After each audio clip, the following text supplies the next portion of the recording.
मिळाल्यानंतर आज पहिल्यांदा दगडूशेठचं दर्शनाला आलाय, काय भावना आहे? मंत्रिपदाची शपथ घेतल्यानंतर पहिल्यांदाच इथं दर्शनाची संधी मला मिळाली. मी खरं तर तिथल्या सर्व पदाधिकाऱ्यांचे सुद्धा आभार मानते. दगडूशेठ इथे दर्शन घेण्याची संधी वर्षातून नाही म्हटलं तरी 1-2 वेळा साधारणपणे मिळत असते आणि त्याचा एक वेगळा आनंद आणि समाधान असतो.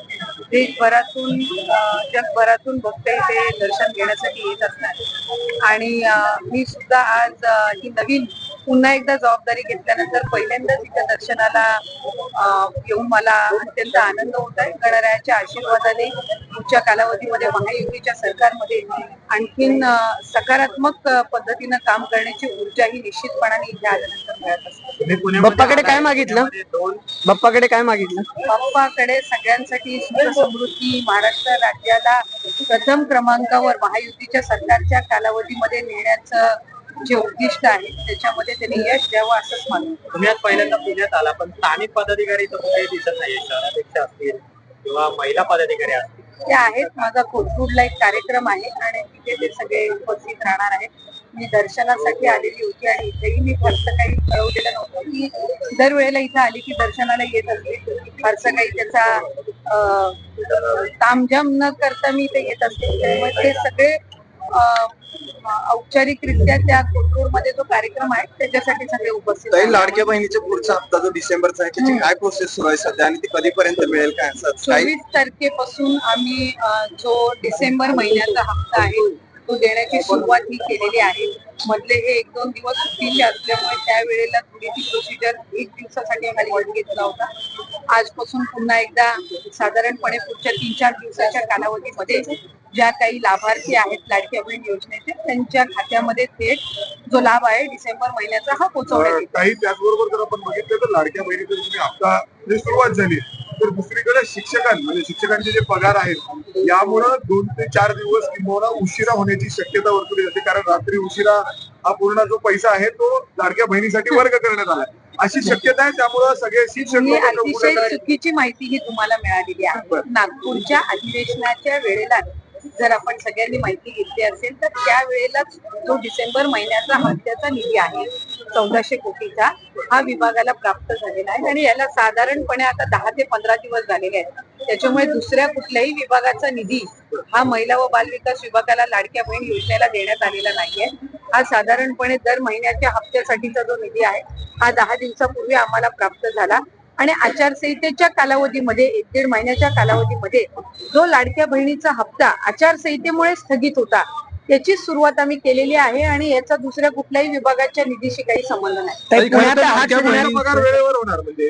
निश्चितपणाने त्या विभागाच्या जे मंत्री आहेत त्या संदर्भातली दक्षता ही घेत असतात आणि मला वाटतंय की कुठल्याही एका योजनेचा दुसऱ्या कुठल्याही योजनेच्या एकंदर निधीवर काही परिणाम होत नाही. काही लाडक्या बहिणींना जे हप्ते दिले जात आहेत खरं तर ज्या महिलांना हप्ते दिले जातात त्या महिलांचे हात कुठेतरी सरकार त्यांच्यातून कुठेतरी श्रम किंवा काम त्यांना संधी देणार आहे का फक्त हप्तेच देत राहणार आहेत त्यांच्या हातांना महिलांच्या हातांना? योजना आहे आणि त्या योजनेमधनं आर्थिकरित्या महिलांना सक्षम करण्याची दुर्गम भागातील असतील गरजू भागातील असतील त्या महिलांना सक्षम करण्याची भूमिका आहे. आम्ही विभाग म्हणून आता पुढच्या कालावधीमध्ये महिलांना आर्थिक साक्षरता त्यांच्यामध्ये आणणं म्हणजे फायनान्शियली त्यांना लिटरसी त्यांना लिटरेट करणं या दृष्टिकोनातून आम्ही काही उपक्रम हाती घेणार आहोत आणि साधारणपणे जर आपण बघितलं की या ज्या महिला आहेत लाभार्थी या आपापल्या पद्धतीनं सेव्हिंग असेल किंवा छोटमोठे उद्योग सुरू करणं अशा अनेक केस स्टडीज आमच्या सुद्धा समोर आलेल्या आहेत. आम्ही फायनान्शियल लिटरसी आणण्याच्या दृष्टिकोनातून पुढच्या कालावधीमध्ये काम हे निश्चितपणाने करणार आहोत. ताई पुण्यात आहात. पुणे जिल्ह्यात काल आणि परवा अशा 2 दुर्दैवी घटना घडल्यात. तिन्ही अल्पवयीन मुली आहेत. एक तर पोलीस कर्मचाऱ्यांनी अनैसर्गिक अत्याचार केला तर दुसरं जे घडले तिथं पण राजगुरुनगरमध्ये 2 सख्या बहिणींना अत्याचार करत त्यांना ठार मारण्यात आले. याची माहिती घेतली आहे का आणि या सगळ्या प्रकरणावर महाराष्ट्रभर घडते काय तुम्ही मंत्री म्हणून सगळे ऍक्शन घ्यायला सांगितले? मी त्याची प्राथमिक माहिती घेतलेली आहे. फार काही डिटेल माहिती अद्याप तरी माझ्याकडे त्या संदर्भातली आलेली नाही पण या सर्व ज्या घटना आहेत या निंदनीयच आहेत. आपण सगळे त्याचा निषेधच करत असतो. मी एक महिला म्हणून त्याचा निषेधच करते. साधारणपणे जे काही कायदे केंद्र शासनाने आणलेले आहेत या सगळ्या बाबतीमध्ये या अधिकाधिक त्याची अंमलबजावणी राज्यामध्ये करणं या दृष्टिकोनातून सरकार हे काम करत आहे. त्या संदर्भामध्ये फडणवीस साहेबांनी सुद्धा राज्याचे मुख्यमंत्री मोदयांनी सुद्धा त्या संदर्भातली भूमिका ही स्पष्ट केलेली आहे.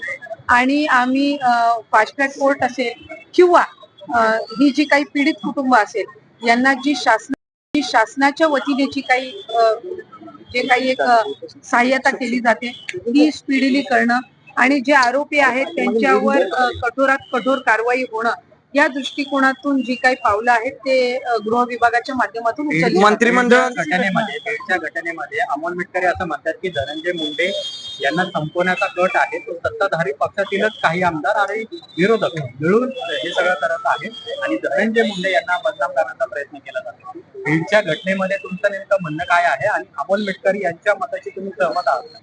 नाही, एक आहे की जे सरपंच ज्यांचा मृत्यू झाले किंवा जी हत्या झालेली आहे या संदर्भामध्ये आम्ही सगळ्यांनी निषेध केलेला आहे.